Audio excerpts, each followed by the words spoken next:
आपका स्वागत है। आज है 19 अप्रैल दिन बुधवार। खबरों की ओर बढ़ने से पहले एक नजर सुर्खियों पर। अब किसान इस पोर्टल से ऑनलाइन बेच सकते हैं फसल। बिहटा में महिला ऑफिसर को घसीटने के मामले पर एनसीडब्ल्यू ने लिया संज्ञान। पटना हाईकोर्ट में जातिगत जनगणना पर हुई सुनवाई। बिहार सरकार ने भूमिहीन परिवारों के लिए लिया बड़ा फैसला।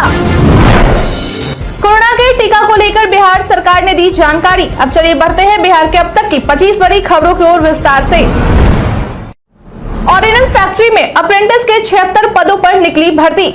आयुध निर्माण फैक्ट्री चंदा के द्वारा graduate apprentice, graduate engineer, graduate apprentice, सामान्य stream, technician apprentice, diploma holders के कुल 76 पदों के लिए भर्ती नोटिफिकेशन जारी किया गया है। अप्रेंटिस पदों के लिए आवेदन करने वाले कैंडिडेट्स के पास किसी मान्यता प्राप्त यूनिवर्सिटी, टेक्निकल एजुकेशन बोर्ड द्वारा प्रदान इंजीनियरिंग प्रौद्योगिकी में डिग्री, डिप्लोमा या फिर सामान्य स्ट्रीम में डिग्री होना चाहिए। इच्छुक और योग्य उम्मीदवार म्यूनिशन इंडिया लिमिटेड की ऑफिशियल वेबसाइट munitionsIndia.co.in पर जाकर आवेदन कर सकते हैं। आपकी जानकारी के लिए बता दें कि इसके लिए आवेदन करने की अंतिम तारीख 30 अप्रैल 2023 तक निर्धारित की गई है। नीतीश कैबिनेट की बैठक में कुल 11 एजेंडों पर लगी मुहर। बीते दिन मुख्यमंत्री नीतीश कुमार की अध्यक्षता में मुख्य सचिवालय में नीतीश कैबिनेट की बैठक आयोजित की गई थी, जिसमें गृह विभाग, सामान्य प्रशासन विभाग, परिवहन विभाग, वित्त विभाग, मंत्रिमंडल सचिवालय विभाग, विज्ञान एवं प्रौद्योगिकी विभाग और स्वास्थ्य विभाग के महत्वपूर्ण प्रस्तावों से जुड़े कुल 11 एजेंडों पर मुहर लगाए गए। बता दें कि जिन एजेंडों पर मुहर लगाए गए हैं उनमें मोटरयान अधिनियम में संशोधन के प्रस्ताव को मंजूरी दे दी गई है। राज्य प्रोटोकॉल संवर्ग के विभिन्न कोटि के 15 पदों के सृजन एवं बिहार प्रोटोकॉल संवर्ग नियमावली 2023 को स्वीकृति दी है। नीतीश सरकार ने मधुबनी के तत्कालीन एसीजेएम अशोक कुमार 2 को गंभीर कदाचार के आरोप में सेवा से बर्खास्त कर दिया है। सरकार ने यौन शोषण के मामलों की जांच के लिए क्षेत्रीय विधि विज्ञान प्रयोगशाला मुजफ्फरपुर और भागलपुर में डीएनए प्रशाखा की एक यूनिट स्थापित करने के लिए राजपत्रित और अराजपत्रित कोटि के 14 पदों के सृजन की मंजूरी दी है। बिहार पुलिस के पीटीसी प्रशिक्षण प्राप्त कर चुके सिपाही रैंक के पुलिसकर्मियों को दूसरे राज्यों की तर्ज पर अनुसंधान करने की शक्ति प्राधिकृत करने के प्रस्ताव को स्वीकृति दी गई है। इसके साथ ही सरकार ने कई और एजेंडों पर मुहर लगाई है।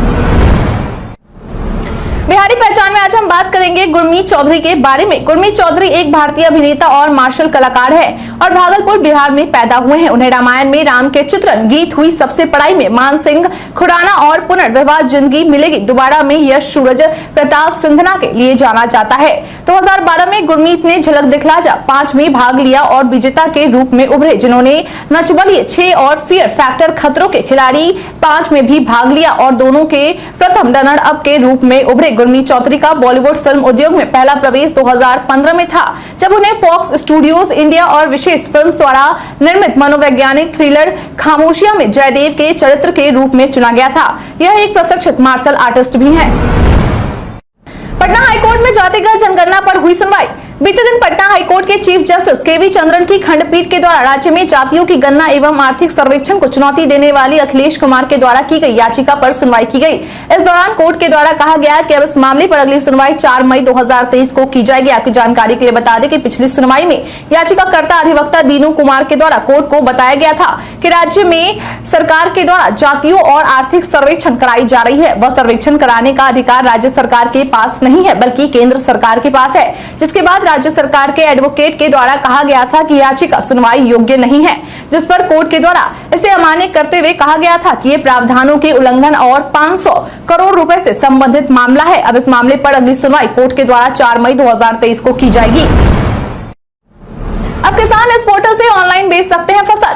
अक्सर किसानों को इस बात की चिंता रहती है कि वह फसल उगाने के बाद सारे फसल को बेच कैसे सकते हैं। ऐसे में अब किसानों की इन्हीं परेशानियों को देखते हुए भारत सरकार की ओर से एक नई सुविधा लाई गई है, जिसके तहत किसानों को अपने फसल को बेचने के लिए मंडी या बाजार का चक्कर नहीं लगाना होगा। दरअसल भारत सरकार के द्वारा एक पोर्टल जारी किया गया है, जिस पर किसान अपना फसल ऑनलाइन तरीके से बेच सकते हैं। बता दें कि इस पोर्टल का नाम ई नाम पोर्टल है। केंद्रीय कृषि मंत्रालय के ऑनलाइन कृषि बाजार से राज्य के जिन जिलों को आकांक्षित जिलों में शामिल किया गया है, उनमें मुजफ्फरपुर, सीतामढ़ी, अररिया, औरंगाबाद, बेगूसराय, गया, पूर्णिया और कटिहार शामिल है। आपकी जानकारी के लिए बता दें कि इस पोर्टल से किसानों को जुड़ने के लिए रजिस्ट्रेशन कराना होगा, जो किसान enam.gov.in पर जाकर करा सकते हैं। बिहार में महिला ऑफिसर को घसीटने के मामले पर एनसीडब्ल्यू ने लिया संज्ञान। सोमवार को बिहार के पटना के बिहटा में बालू माफियाओं के द्वारा खनन अधिकारियों और पुलिसकर्मियों को बेरहमी से दौड़ा कर लाठी डंडे से पीटने और साथ ही उन अधिकारियों में मौजूद एक महिला अधिकारी को जमीन पर घसीट कर पीटने के मामले को लेकर अब तक प्रशासन के द्वारा 45 आरोपियों को गिरफ्तार किया जा चुका है। वहीं अब इस मामले पर एनसीडब्ल्यू यानी कि राष्ट्रीय महिला आयोग के द्वारा संज्ञान लेते हुए आयोग की अध्यक्ष रेखा शर्मा के द्वारा मुख्य सचिव, डीजीपी, डीएम और एसएसपी को एक नोटिस भेजा गया है और उनसे जवाब मांगा गया है। बता दें कि उन्हें यह जवाब आयोग को 1 सप्ताह के अंदर देना होगा। इसके साथ ही एक पत्र बिहार के डीजीपी आरएस भट्टी को भी व्यक्तिगत रूप से लिखा गया है, जिसमें उनसे कहा गया है कि वह इस मामले का खुद निष्पक्ष और संबद्ध जांच सुनिश्चित करें। 22 और 23 जून को होगा पटना में G20 समिट की बैठक। बिहार की राजधानी पटना में जून को होने वाली G20 की बैठक को लेकर केंद्र और राज्य सरकार के अधिकारियों के द्वारा संयुक्त रूप से तैयारियों की समीक्षा की गई। बता दें कि इस बैठक को लेकर 22 और 23 जून को पटना के सम्राट अशोक कन्वेंशन सेंटर में G20 का श्रमिक सम्मेलन आयोजित किया जाएगा, जिसमें श्रमिक समूहों से जुड़े विषयों पर विस्तार से चर्चा की जाएगी। आपकी जानकारी के लिए बता दें कि 22 और 23 जून को होने वाले इस बैठक में G20 देशों के लगभग 120 डेलीगेट शिरकत करेंगे। मालूम हो कि सफल आयोजन के लिए कला संस्कृति विभाग, ग्रामीण विकास विभाग, श्रम विभाग, पर्यटन विभाग और अलग अलग विभागों की जिम्मेदारी सौंपी गई है। इस सम्मेलन के दौरान जीविका की दीदी के द्वारा प्रदर्शनी लगाई जाएगी। इसके अलावा कला सांस्कृतिक विभाग के द्वारा बिहार की सांस्कृतिक विरासत को दर्शाने वाले कार्यक्रम आयोजित किए जाएंगे। बिहार सरकार ने भूमिहीन परिवारों के लिए लिया बड़ा फैसला। राज्य के वैसे परिवार जो गरीब वर्ग में आते हैं और भूमिहीन हैं, उनके लिए बिहार सरकार की ओर से एक बड़ा फैसला लिया गया है। दरअसल अब ऐसे परिवारों को सरकार की ओर से भूमि उपलब्ध करवाई जाएगी। इसके लिए बिहार सरकार के द्वारा ऐसे परिवारों की पहचान के लिए इस महीने के अंत में व्यापक रूप से एक सर्वेक्षण की शुरुआत की जाएगी, जिसे 30 जून तक पूरा कर लिया जाएगा। हालांकि इससे पहले एक विस्तृत अध्ययन किया जाएगा। इस बारे में बिहार के राजस्व और भूमि सुधार विभाग के अनुसार सचिव जयसिंह के अनुसार यह सर्वेक्षण का कार्य एक विशेष एप्लीकेशन के द्वारा पूरा किया जाएगा। उन्होंने बताया कि इस एप्लीकेशन को औपचारिक रूप से 25 अप्रैल को लॉन्च किया जाएगा। वहीं सर्वेक्षण के दौरान पहले से दी गई भूमि का भी जायजा लिया जाएगा। आपकी जानकारी के लिए बता दें कि इससे पहले सरकार के द्वारा यह सर्वेक्षण का काम वर्ष 2014 में करवाया गया था। राज्य के ये 30 विरासत स्थल आपदा में भी रहेंगे सुरक्षित। कार्यक्रम समन्वयक और आपदा प्रबंधन प्राधिकार के वरीय सलाहकार दिलीप कुमार के द्वारा दी गई जानकारी के अनुसार बिहार के मुख्यमंत्री नीतीश कुमार के द्वारा दिए गए निर्देश के बाद राज्य के 30 विरासत को आपदा के दौरान भी सुरक्षित रखा जा सके, इसके लिए बिहार राज्य आपदा प्रबंधन प्राधिकार के द्वारा NIT के सहयोग से काम शुरू कर दिया गया है, जिसे अगले 3 सालों में पूरा कर लिया जाएगा। बता दें कि बिहार के जिन 30 विरासत को आपदा में भी सुरक्षित रखने के लिए तैयारियों की जा रही है, उनमें बाबू वीर कुंवर सिंह जन्मस्थली, आड़ा हाउस, महाराजा कॉलेज कंपाउंड, सूर्य मंदिर, चिरांद, शेरगढ़ किला, महमूद शाह का मकबरा, बौसागढ़, रामशिला पहाड़ी, प्रेतशिला पहाड़ी, अलावल खान का मस्जिद, नेपाली मंदिर, ब्रह्मयोनी पहाड़ी, ताराडीह स्टोन मस्जिद, गिरा बेघा, कटरागढ़, मुंगेर किला, गोलगढ़, दाऊद खान का किला, आर्कियोलॉजिकल साइट अगमकुआं, बेगूजाम मस्जिद, जैन मंदिर, दोरुखी प्रतिमा, कुम्हार, छोटी पटन देवी, जलालगढ़ किला, निशान सिंह शहीद मेमोरियल और हजारीमल धर्मशाला शामिल है। अब 10 वर्ष पुराने और NAC से ग्रेड प्राप्त कॉलेज हो सकेंगे ऑटोनोमस। यूजीसी के द्वारा राज्य के कॉलेजों के लिए ऑटोनोमस की प्रक्रिया को आसान बनाने के लिए एक बदलाव कर दिया गया है। बता दें कि यूजीसी के द्वारा जो बदलाव किया गया है वह रेगुलेशन 2018 में किया गया है। अब यह रेगुलेशन 2023 लाया गया है, जिसके तहत अब ऑटोनोमस कॉलेज की जो अर्हता थी उसे कम कर दिया गया है। बता दें कि अब राज्य के वैसे कॉलेज जो 10 वर्ष पुराने और NAC से कोई भी ग्रेड प्राप्त किए हो, वह भी ऑटोनोमस कॉलेज के लिए यूजीसी की आवेदन कर सकते हैं। आपकी जानकारी के लिए बता दें कि अगर कोई कॉलेज ऑटोनोमस कॉलेज होता है तो वह अपने दैनिक गतिविधियों व पाठ्यक्रम पर खुद का नियंत्रण रख सकता है और साथ ही इस तरह के कॉलेज को अलग से फंड के तौर पर यूजीसी से सहायता मिलती है। मालूम हो कि अभी तक राज्य में बस एक ही ऐसा कॉलेज है जिसे ऑटोनोमस का दर्जा मिला है। वह कॉलेज बिहार की राजधानी पटना में स्थित पटना वुमेन्स कॉलेज है। कोरोना के टीका को लेकर बिहार सरकार ने दी जानकारी। राज्य में लगातार कोरोना के मामलों में बढ़ोतरी होती जा रही है। ऐसे में अब राज्य में कोरोना के टीकाकरण में भी तेजी लाई जा रही है। बता दें कोरोना के बढ़ते मामलों को देखते हुए टीकाकरण को लेकर बिहार सरकार के स्वास्थ्य विभाग के द्वारा राज्यवासियों को एक जानकारी दी गई है। बता दें कि विभाग के द्वारा दी गई जानकारी के अनुसार लोगों से यह अपील की गई है कि कोरोना से बेहतर बचाव के लिए टीका अवश्य लगवाएं। इसके साथ ही यह भी बताया गया है कि अब राज्य के सभी सदर अस्पतालों में कोरोना का टीका प्रातः 9 बजे से अपराह्न 12 बजे तक निःशुल्क उपलब्ध है। हालांकि यह सुविधा धनतेरस, रविवार एवं सरकारी अवकाश के दिन यह सुविधा उपलब्ध नहीं रहेगी। वहीं इससे जुड़ी अधिक जानकारी के लिए अथवा शिकायत दर्ज करने के लिए विभाग की ओर से एक हेल्पलाइन नंबर 104 भी जारी किया गया है।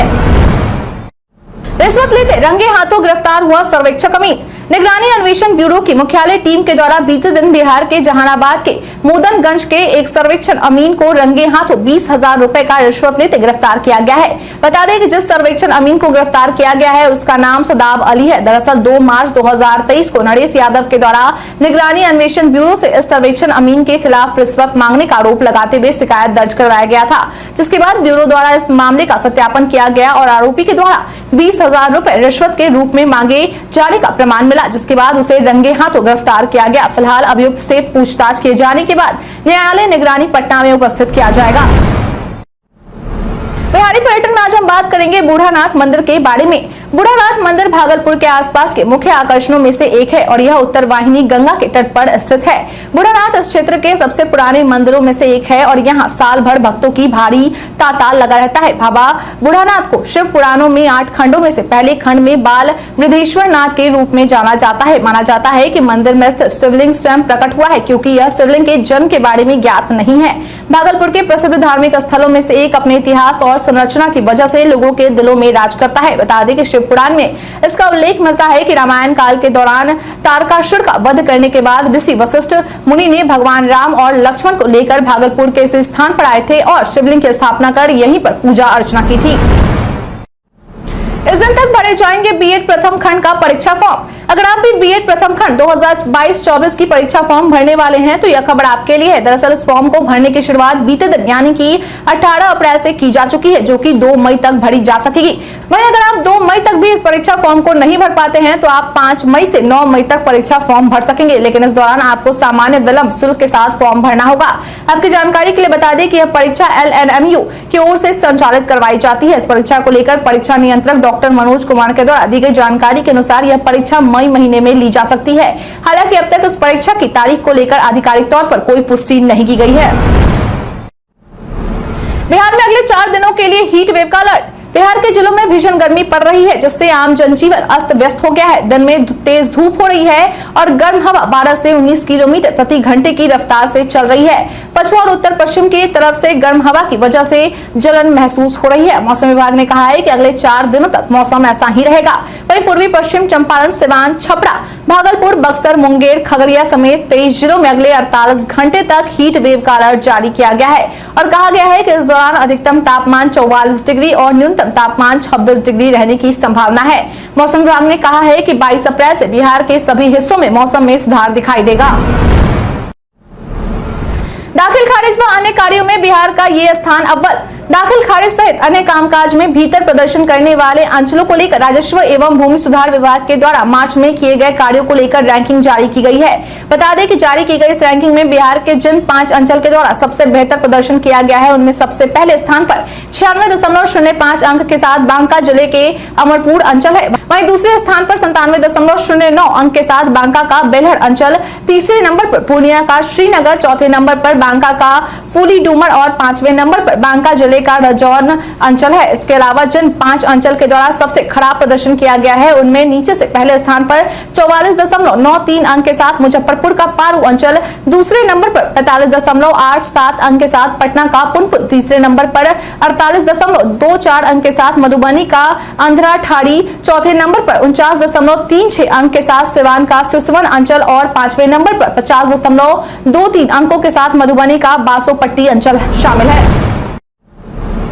बिहार की पृष्ठभूमि पर बनी फिल्म बेड़ा एक अघोरी इस दिन होगी रिलीज। 28 अप्रैल 2023 को धीराल एंटरटेनमेंट के बैनर तले बनी एक हॉरर फिल्म बेड़ा एक अघोरी रिलीज होने वाली है, जो कि बिहार की पृष्ठभूमि पर बनी है। बता दें कि इस बात की जानकारी बिहार की राजधानी पटना में स्थित एक निजी होटल में प्रमोशन के लिए पहुंचे इस फिल्म के निर्माता राजू भारती के द्वारा प्रेस वार्ता के दौरान दी गई है। उन्होंने बताया कि इस फिल्म के लेखक शक्तिवीर धीराल और निर्देशक प्रेम धीराल है। वह इस फिल्म में आपको मुख्य किरदार के रूप में शक्ति धीराल, प्रेम धीराल और प्राजक्ता सिंधे देखने को मिलेंगी। फिल्म के निर्देशक और अभिनेता प्रेम धीराल के द्वारा इस फिल्म को लेकर बताया गया है कि यह फिल्म एक नई सोच वाली, नए मिजाज वाली फिल्म है। उन्होंने बताया कि यह फिल्म तंत्र मंत्र की दुनिया से दूर एक साफ सुथरी हॉरर, रहस्य, रोमांस से लबरेज होने के साथ रोमांस से भी भरपूर है। वीर कुंवर सिंह जयंती पर बीजेपी निकालेगी भव्य गौरव यात्रा। 23 अप्रैल के दिन को हम वीर कुंवर सिंह की जयंती के रूप में मनाते हैं, लेकिन इस बार वीर कुंवर सिंह की यह जयंती बीजेपी के द्वारा बड़े ही धूमधाम से मनाई जाने वाली है। दरअसल बीजेपी विधायक व पूर्व मंत्री नीरज कुमार बबलू के द्वारा बीते दिन पार्टी कार्यालय में एक प्रेस कॉन्फ्रेंस आयोजित की गई, जिसमें उन्होंने बताया कि आजादी के अमृतकाल में 1857 क्रांति के नायक वीर कुंवर सिंह की जयंती को भव्य तरीके से मनाया जाएगा। उन्होंने बताया कि इसके लिए बीजेपी की ओर से भव्य शोभा यात्रा निकाली जाएगी। इसके अतिरिक्त उस दिन कई तरह के कार्यक्रम भी आयोजित किए जाएंगे। उन्होंने बताया कि इस कार्यक्रम को लेकर टीम का गठन किया जा चुका है। इसके साथ ही उन्होंने पूरे प्रदेशवासियों से अपील करते हुए कहा कि वह सभी इस शोभा यात्रा में जरूर हिस्सा ले। आपकी जानकारी के लिए बता दें कि इस कार्यक्रम का संयोजक बीजेपी विधायक व पूर्व मंत्री नीरज कुमार बबलू को ही बनाया गया है। अजीत शर्मा ने बीजेपी पर साधा निशाना। जम्मू कश्मीर के पूर्व राज्यपाल सत्यपाल मलिक के द्वारा किए गए खुलासे के बाद कांग्रेस विधानमंडल दल के नेता अजीत शर्मा के द्वारा बीजेपी पर निशाना साधते हुए एक बड़ा बयान दिया गया है। उन्होंने कहा कि बीजेपी पार्टी जब भी चुनाव आता है तब सैनिकों का सहारा लेकर राजनीति करती है। बीजेपी इसी मुद्दे को उठाकर अपना वोट बैंक बनाना चाहती है। उन्होंने कहा कि इस तरह की घटनाओं को जानबूझकर सैनिकों के साथ अंजाम दिया जाता है ताकि उस पर कार्रवाई की जाए और वोट बैंक को मजबूत बनाया जाए। इसके साथ ही उन्होंने केंद्र सरकार पर कई सवाल भी उठाए। उन्होंने कहा कि पुलवामा हमले का शिकार हुई गाड़ी का ओनर कौन था, आरडीएक्स कहां से आए थे और पकड़े गए आतंकवादी को छोड़ने के पीछे का कारण क्या है।